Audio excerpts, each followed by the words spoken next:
Good morning students, welcome back. आज जो है हम मेजरमेंट्स पढ़ने वाले हैं प्राइस इलास्टिसिटी के। प्रीवियस क्लास में जो है आपने चेक किया था कि इलास्टिसिटी होता क्या है, प्राइस इलास्टिसिटी क्या होता है, इनकम इलास्टिसिटी क्या होता है एंड क्रॉस वन इलास्टिसिटी क्या होता है। There are 3 type of elasticity, मैंने आपको बता दिया था। व्हाट इज इलास्टिसिटी ये भी मैं आपको बता चुकी हूँ। आज जो है हम इसका मेजरमेंट देखते हैं कि हाउ वी मेजर इलास्टिसिटी। देखिए, इसका एक फॉर्मूला है जिसको हम ईडी कहते हैं। ED equals to delta Q upon delta P multiply by P upon Q. ठीक है, ये है इसका फॉर्मूला। ईडी का मतलब इलास्टिसिटी ऑफ डिमांड, माइनस का साइन इसलिए आता है because they are negative relation between price and demand. फिर आता है delta Q delta upon delta P. Delta Q और डेल्टा पी समझने से पहले हमको पी और क्यू के बारे में समझना चाहिए। पी क्या है, प्राइस है, एंड क्यू इज क्वांटिटी। जब पी प्राइस हो गया और क्यू क्वांटिटी हो गई तो चेंज जब इनमें आएगा तो डेल्टा क्यू और डेल्टा पी से डिनोट किया जाएगा। यानी हम ये कह सकते हैं कि ये प्रीवियस वाली प्राइस, ये प्रीवियस वाली क्वांटिटी, और ये चेंज होने के बाद जो डिफरेंस आते हैं वो डिफरेंस जो है डेल्टा पे शो किए जाते हैं। तो डेल्टा क्यू यानी चेंज क्वांटिटी और delta P is change in price. Okay, मैं इसका एक क्वेश्चन करके बताती हूँ ताकि आपको कोई कंफ्यूजन ना रहे। बेसिकली मान लीजिए कि आपको ऐसा क्वेश्चन आता है कि हम जो है कोई भी चीज़ जो है पहले 6 रुपये में थी और उसकी हम जो है 6 रुपये में 12 चीज़ उसको परचेज कर देते हैं, यानी जो है प्राइस है और ये क्वांटिटी है। उसके बाद इसका चेंज हो जाता है डेटा, जो चेंज होने के बाद जो है ये चीज़ 8 रुपये की हो जाती है और उसके बाद में हम इसको जो है 10 क्वांटिटीज़ ही परचेज करते हैं। ठीक है, तो अब बेसिकली आप इसको हमको सॉल्व करना रहेगा। तो सॉल्व करेंगे तो ये हमारा P1 हो जाएगा और ये Q1 हो जाएगा। इसको हम 0 दे देते हैं नाम, ताकि हमको कोई कंफ्यूजन ना रहे। यानी ये तो प्रीवियस में था। मान लीजिए कि 6 रुपये कीमत पर, यानी when the price is 6 we consume 12 quantities. ठीक है, when the price change and the change is 6 to 8 rupees when we consume 10 minutes. ठीक है, तो हम कोई भी गुड्स और सर्विसेज जो 6 रुपये की आती थी तो 12 लेते थे, और अगर 8 रुपये की आने लग गई तो हमने क्या करा, उसको 10 क्वांटिटीज लेना परचेज करना शुरू कर दिया। ये आपको शो कर रहा है कि नेगेटिव रिलेशन है, इसीलिए हम यहाँ पर नेगेटिव का साइन लगाते हैं, या इसीलिए हमारे यहाँ नेगेटिव का साइन है। अब आपको पता है कि आपके पास P अवेलेबल है और Q अवेलेबल है, यानी P और Q तो ये है हमारे पास में। हमको डेल्टा P और डेल्टा Q चाहिए। डेल्टा Q निकालने के लिए जो फॉर्मूला होता है वो आता है Q1 minus Q0, and delta P के लिए जो आपके आएगा P1 माइनस P0।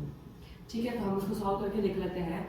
यहाँ पर Q1 जो है हमारे सामने 10 है और वो 12 है, तो 10 माइनस 12 इक्वल्स टू -2।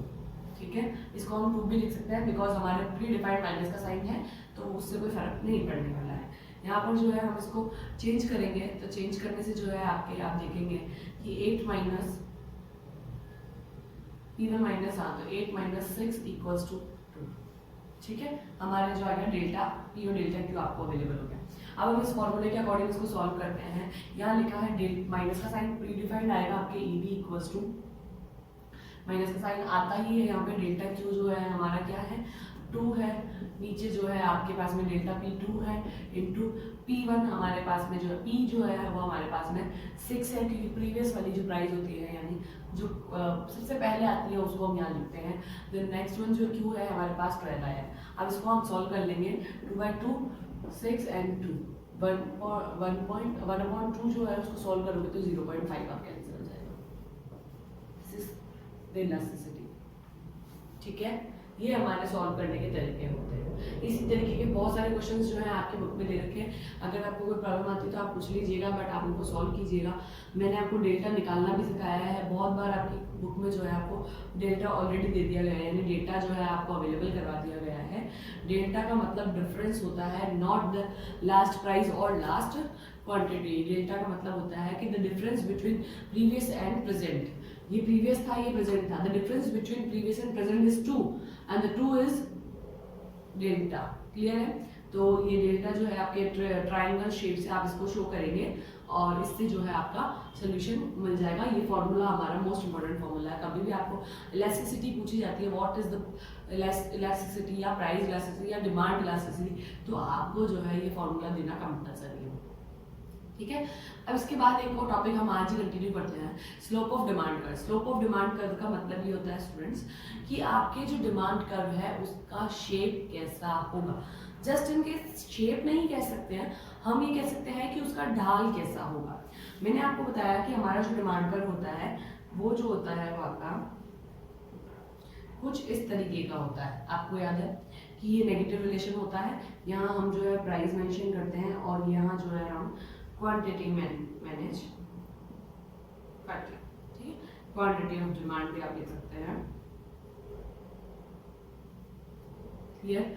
अब हमको ये नहीं पता चल रहा कि आपका जो कर्व है वो ऐसा, बेसिकली आपके जो कर्व होते हैं वो ऐसे भी हो सकते हैं, हम कह सकते हैं ऐसा भी हो सकता है, हम कह सकते हैं ऐसा सूता हुआ भी हो सकता है। तो इस different there are many type of we have curve, we have demand curve. तो हमारा जो कर्व होगा वो किस एंगल में होगा, यानी उसका जो ढाल है वो कितना ज़्यादा होगा, वो डिपेंड किस पे करता है, उस चीज़ को हम यहाँ पे पढ़ने वाले हैं। देखिए यहाँ पर जो है मान लीजिए कि हम इक्विलिब्रियम में होते हैं, यहाँ P है, यहाँ पे E है और यहाँ पे Q है, ठीक है।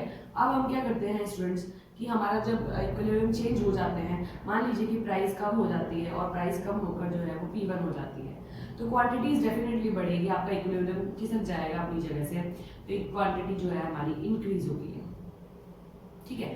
तो स्लोप किस पे डिपेंड करता है, स्लोप डिपेंड करता है आपका डेल्टा प्राइस में चेंज होने की वजह से होने वाला क्वांटिटी में चेंज। तो हम इस तरीके से मेंशन कर सकते हैं कि delta Q upon delta P, the ratio between delta Q and delta P equals to slope of demand curve, ठीक है। हम ये कह सकते हैं कि इसका जो स्लोप है वो इस पर डिपेंड करता है कि आपके प्राइस में कितना चेंज हुआ है, जिसकी वजह से आपकी क्वांटिटीज कितनी चेंज हो जाती है। इससे हम मेंशन करते हैं कि हमारा स्लोप कैसा होगा। मान लीजिए कि क्वांटिटी जो है वो इतनी ज़्यादा बढ़ रही है लेकिन प्राइस तो इतनी सी कम हुई है, तो इसका जो शेप होगा वो चेंज हो जाएगा। बेसिकली स्लोप का मतलब ये होता है कि इसका ढलान कैसा होना चाहिए। ये नेगेटिव रिलेशन है इसलिए नेगेटिव स्लोप्ड होगा, बट इसका ढलान कैसा होगा, ये थोड़ा खड़ा हो सकता है या फिर थोड़ा सोता हुआ हो सकता है। हम कह सकते हैं कि ये स्ट्रेट लाइन में हो सकता है, ये सॉरी हॉरिजॉन्टल लाइन में हो सकता है, वर्टिकल में हो सकता है, हम ऐसा भी कह सकते हैं। बट किस शेप का एक्चुअली बनना चाहिए वो आपके डिपेंड करता है कि आपके डेटा क्या है, प्राइस और क्वांटिटी के चेंजिंग डेटा, ठीक है। यानी डेल्टा पी और डेल्टा क्यू क्या है, तो slope of delta P is the ratio between delta Q and delta P. ये change in quantity and change in price का जो रेशियो निकलता है उसके अकॉर्डिंग डिसाइड किया जाता है कि आपका स्लोप कैसा होगा, ठीक है। तो ये है हमारे दो टॉपिक आज जो हमने क्लियर करे, measurement of the price elasticity and the slope of demand curve. इनसे रिलेटेड आपको कोई प्रॉब्लम आती है आप पूछ सकते हैं। इक्वेशन बनाना मैं आपको सिखा देती हूँ because this is the important for our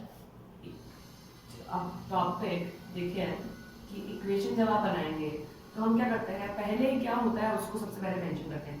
equilibrium आपका E है जिस पर आप OP प्राइस यूज करते थे और जो है OQ आप पे क्वांटिटी यूज करते हैं, ठीक है। फिर आपका इक्विलिब्रियम चेंज होता है, E1 हो जाता है, यहाँ पर आपकी प्राइस चेंज होकर OP1 हो जाती है और OP1 डिक्रीज होके हुई, इसलिए मैं यहाँ पे नीचे की तरफ एरो का साइन लगा दी हूँ। फिर हमारी क्वांटिटी चेंज होकर OQ1 हो जाती है जो हमारी इंक्रीज होकर हुई है, ठीक है। तो इस चीज को जो मैं थ्योरी में आपको अभी इतना मैंने 2 मिनट का लंबा बोला है, उस चीज को मैंने इक्वेशन में क्लियर कर दिया। तो आपको इक्वेशन बनाना इस तरीके से सीखना होगा कि फर्स्टली आप यहाँ नोट कर दें कि OX पर जो है आपकी डिमांड है, OY पे जो है आपकी प्राइस है, ठीक है। DD जो है आपका डिमांड कर्व है, इसमें हम नाम मेंशन करेंगे डिमांड कर्व, ठीक है स्टूडेंट्स। और जो है हमारा E इक्विलिब्रियम होता है जहाँ पर OP प्राइस है और OQ हमारी क्वांटिटी हम यूज करते हैं। ये आप देख रहे हैं OP और OQ, ठीक है।